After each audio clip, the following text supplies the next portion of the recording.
Welcome to Lisa's Ladle, where we're cooking big in small places. Hello my friends, welcome to Lisa's Ladle.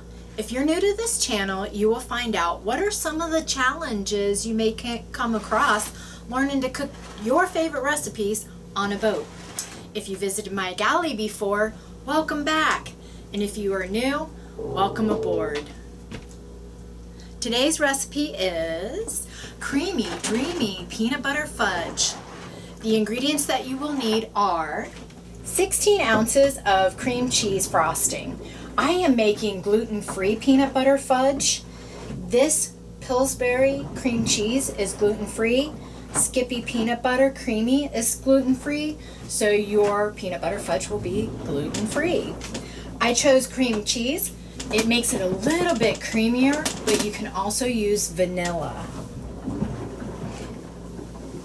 Your silicone spatula. I have a small saucepan because I'm going to make this on the stove instead of a microwave, and a 9x9 baking dish or casserole dish, any 9x9 dish. Let's get our aprons on and start cooking. I tried this recipe a couple times on the stovetop just because I was interested. I thought, man, what if I can't use the microwave? We're anchored and it's a rainy day and we don't have solar coming in. Can I make this fudge on the stovetop? Absolutely. The answer is yes. So I'm going to show you guys how to make this easy breezy peanut butter fudge on the stovetop.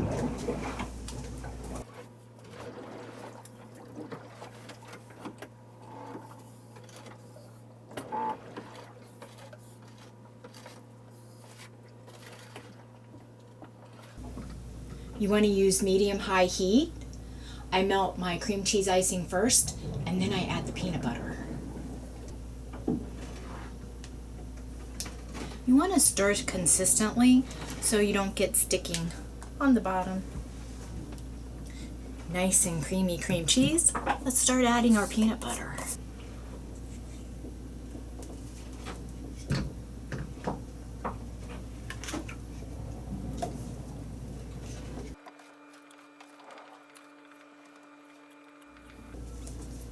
The jar of Skippy I'm using is 16.3 ounces, which is perfect with the 16-ounce icing.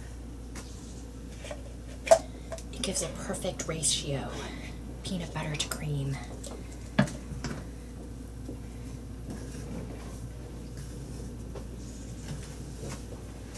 If you want an even faster peanut butter fudge, you can do this recipe in the microwave also. What you would do is you would microwave your icing, and you can leave it in the tub that it comes in, as long as it's the plastic tub, for 1 minute. Then you microwave your peanut butter. I usually put it in a microwave safe mixing bowl, and you do that for 1 minute. Then you combine the two together. Oh, I love me some peanut butter fudge.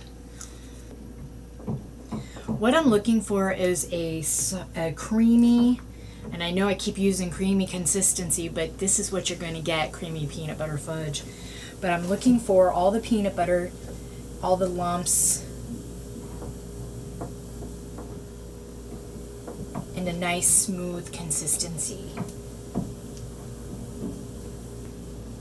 Don't worry if you don't get all the lumps out. When somebody bites into their square of peanut butter fudge, they might get an extra peanut butter surprise. This is looking good to me. So let's turn off our heat and get this in our dish.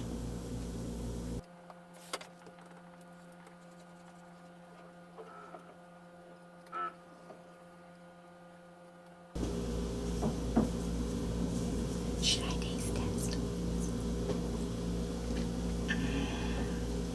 It's good. David and I love cold peanut butter fudge.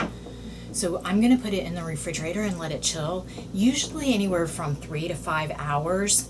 If I want, sometimes I'll make it at night and then I'll cut it up and serve it the next day in the morning, or I'll make it in the morning. Like right now, I'm making it in the morning here, and we're going to have it for dessert tonight after dinner.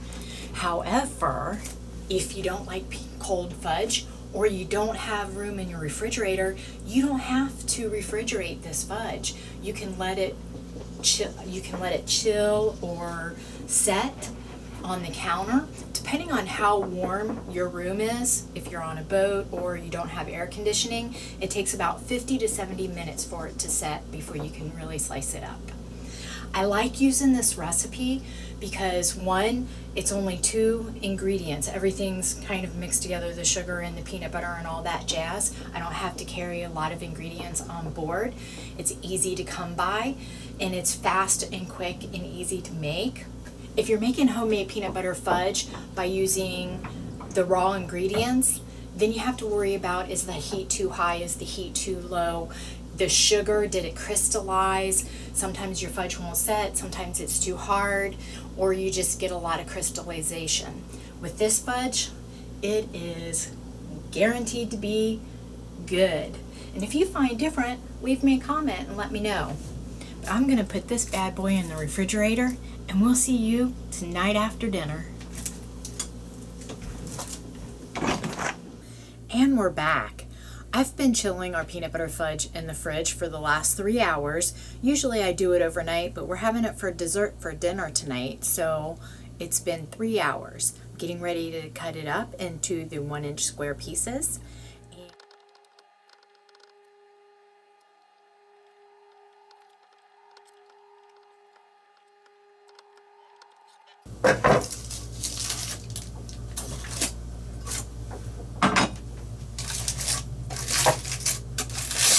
Easy breezy cleanup. That's my way to do things. I love it. A little bit of foil.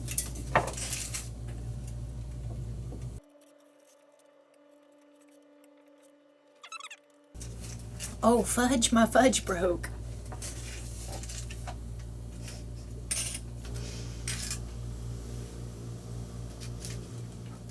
There you have it, just like that.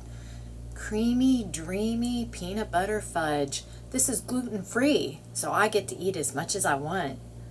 Kind of. It took pretty much less than 10 minutes to put together. It did refrigerate for 3 hours. If you want to put it on your counter and let it set that way, that's 50 to 70 minutes. And like always, my friends, live, laugh, love, lick the ladle. I'll keep cooking until I see you next time. I set aside some time to stay alive. Ignore the clock and the things that confine me. And now I'm ready to see, I'm ready